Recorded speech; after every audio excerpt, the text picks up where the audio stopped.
Join किया, thank you so much.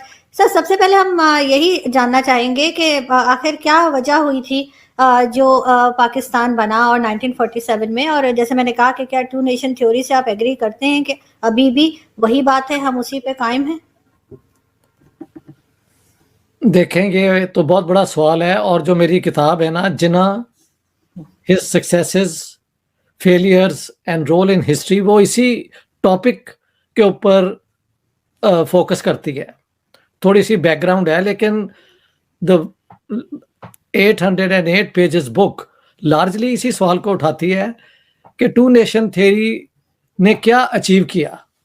देखें, मोहम्मद अली जिन्ना ने, कायदे आजम ने, राइटली और रॉन्गली, ये अब आप फैसला करें, मैं अगर अपनी राय दूंगे तो I don't see the point, ये फैसला किया कि पाकिस्तान हमने बनाना है, और पाकिस्तान बनाने के लिए अगर इंडिया पार्टीशन ना हो तो पाकिस्तान नहीं बन सकता।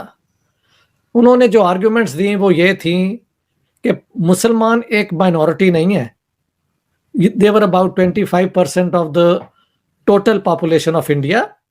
नॉर्थ ईस्ट और नॉर्थ वेस्टर्न जोन जो थी इंडिया की, वहां पे मुसलमान मेजॉरिटी में थे।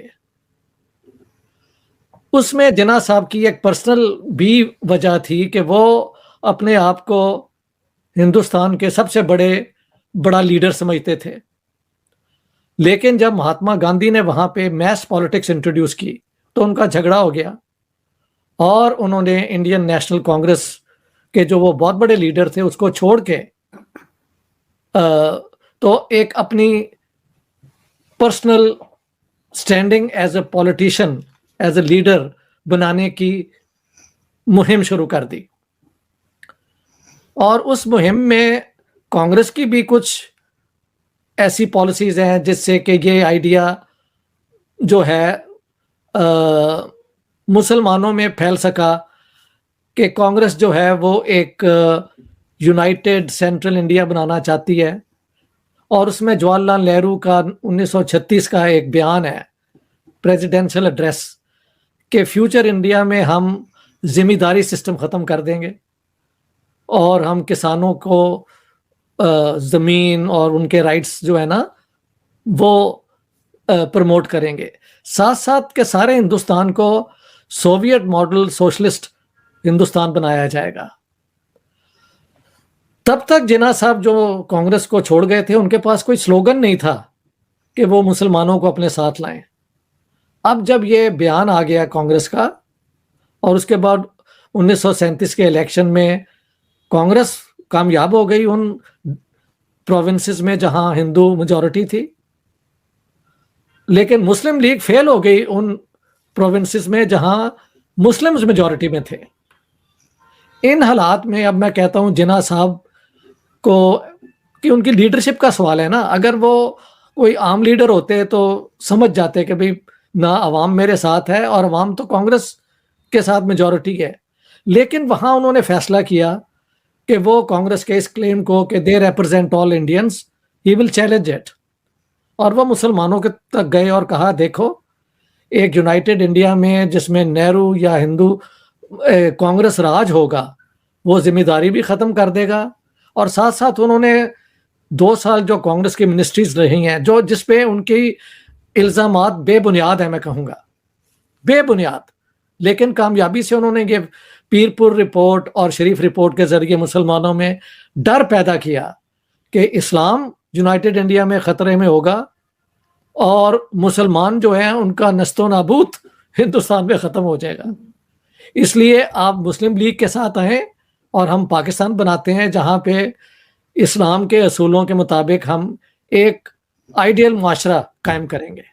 अब जब 46 का इलेक्शन हुआ तो मुस्लिम वोटर्स ने मुस्लिम लीग को वोट दिया ना। 1937 में बिल्कुल नहीं थे दिए, 1940 में टोटल लैंडस्लाइड हुई मुस्लिम मेजॉरिटी प्रोविंसेस में, एक्सेप्ट नॉर्थ वेस्ट फ्रंटियर, जो अब्दुल गफ्फार खान और खुदाई खिदमतगार कांग्रेस के साथ मिलके उनके साथ रहे। वहां पे भी फुट होल्ड मिल गया। Out of I think 30 seats 17 were won by the Congress government of Khan Abdul Ghaffar Khan, नहीं, उनके भाई जो है डॉक्टर खान साहब, और 13 सीटें फिर भी जीत ली मुस्लिम लीग ने। उससे पहले तो एक 0 सीट थी इनकी। तो ये इनकी कामयाबी है। पंजाब में क्लीन स्वीप, सिंध में क्लीन स्वीप, बलोचिस्तान में तो इलेक्शन होते नहीं थे, शाही जिरगा इनके साथ आ गया। अंग्रेजों के पास अब फाइनल था, कोर्ट ऑफ अपील तो दोनों की, कांग्रेस की कि हम यूनाइटेड इंडिया चाहते हैं, और मुस्लिम लीग के हम पार्टीशन इंडिया चाहते हैं टू क्रिएट पाकिस्तान। आखिरी फैसला तो अंग्रेजों के पास था।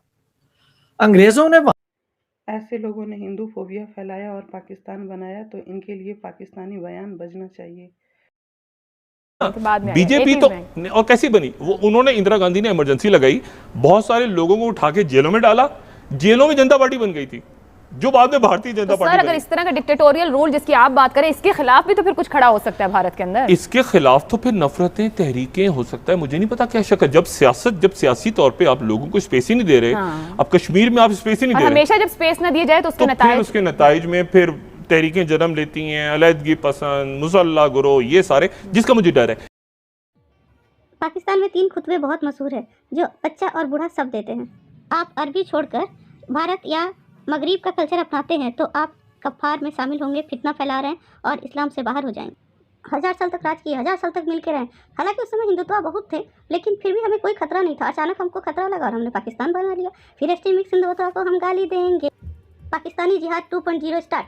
आरएसएस हिंदुत्व एक्सट्रीमिस्ट, आतंकवादी हिंदुत्व, मोदी फितना फैला रहे हैं। हम 20 करोड़ जो माइनॉरिटी हैं मुस्लिम पाकिस्तान इंडिया में, उन पर वो फितना फैला रहे हैं। फिर से ये तंग कर रहे हैं। ला ला ला ला ला, फिर से हम हिंदुत्व को कसूरवार ठहराएंगे और फिर से हम पाकिस्तान बनाएंगे। ला ला ला ला ला, विधर्मी हिंदुत्व हमारा पाकिस्तान बनाएंगे। मुसलमान ना बने तो यहाँ से मार के भगाए जाएंगे। फिर जिहाद पाकिस्तान 3.0 स्टार्ट। ला ला ला।